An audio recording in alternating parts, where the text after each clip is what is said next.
I'm going to talk about the prose poem. Some introductory remarks. Remark number 1. The difference between a poem written in verse and a poem written in prose. A poem written in verse has the sort of basic unit of measure as the line. The line is its basic unit of measure. So the poem is organized in lines.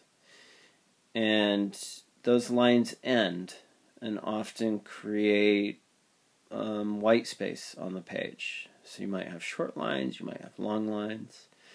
Historically speaking, poetic lines have been sort of restricted by syllable counts and by patterns of sort of unstressed and stressed beats, like the iambic pentameter, or the line that Rimbaud and Baudelaire were sort of revolting against, the Alexandrine, I think it's called. It's a 12-syllable line. So a poem that is written in verse is organized by lines, and you may have one or two sentences that sort of stretch over 6 or 7 lines. A poem might just be a single sentence and 20 lines. The poem written in prose, the prose poem, is organized around sentences. So the sentence becomes its basic unit of measure. And that's why it's so important for us to study what makes a sentence, the qualities of the sentence, the styles of the sentence. And we've started doing that this week. So a poem that is written in prose is not organized by lines, it's organized by sentences.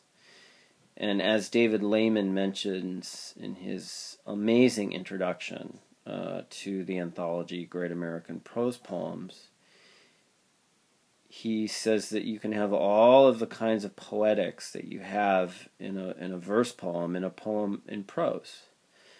You can have sound, you can have image and metaphor,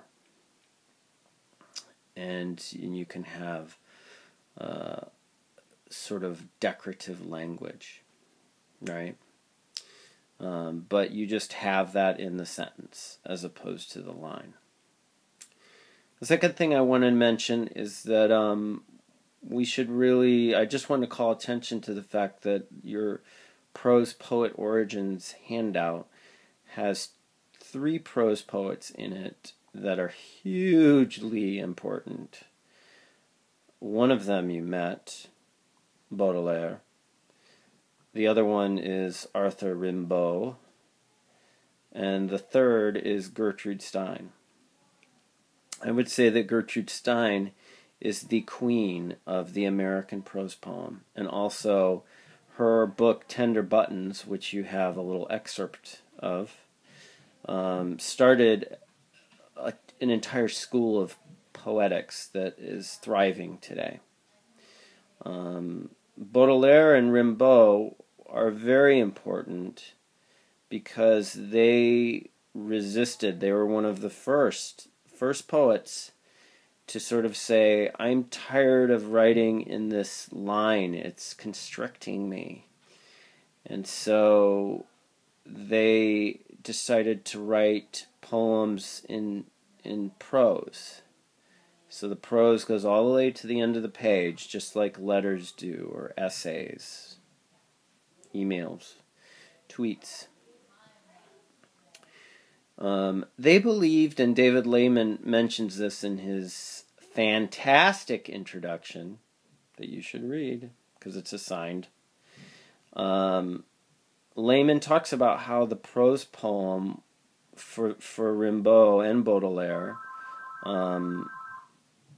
they felt that prose was a faster way to get to the psyche or the subconscious, the unconscious mind. It allowed them greater access, quicker access to the sort of dream machine that they wrote from. And so the prose poem comes out of a need to feel less restricted and to sort of make wilder and more imaginative music poems.